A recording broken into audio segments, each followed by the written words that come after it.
اسما اینجاست آقای رئیس جمهور. بسیار خوب. خب فرزندان، مشکل شما چیه؟ بگین، بالاخره یه نفر باید بگه. لابد برای یه چیزی آمدین اینجا. بله آقای رئیس جمهور، ما برای یه چیزی اومدیم.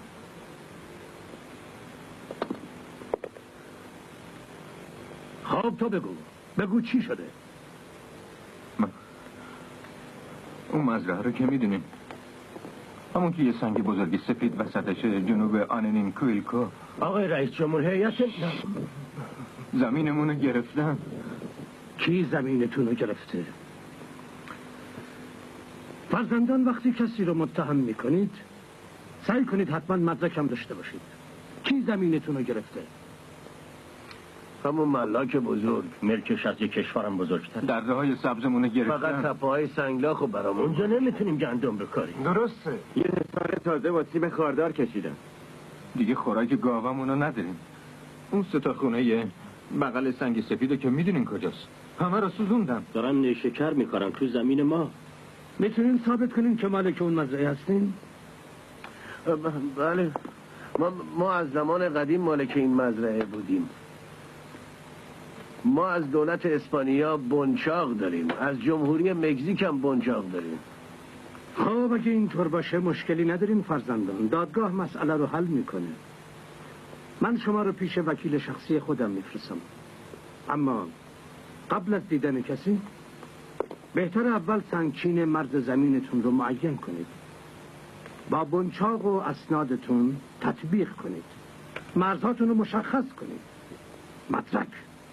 مدرک. خب فرزندان، من خیلی گرفتاری دارم.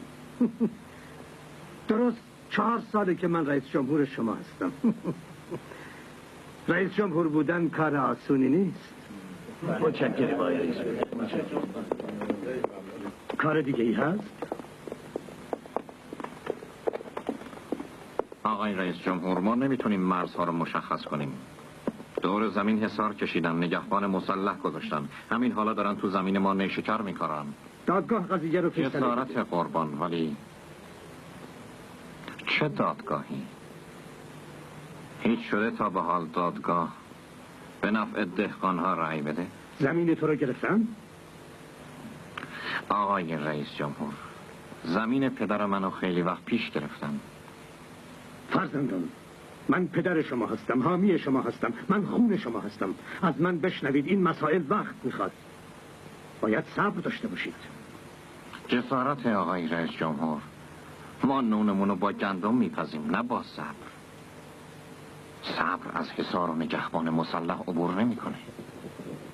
برای اینکه به فرمایش شما عمل کنیم و مرزهای زمین رو مشخص کنیم، حکم شما لازمه که بذارن از حصار عبور کنیم. من نمیتونم چنین حکمی صادر کنم. شما خودتون نظر دادید. من فقط میتونم نظر بدم.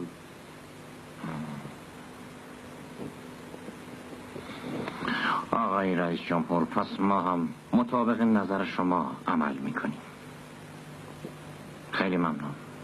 با اجازه شما. تو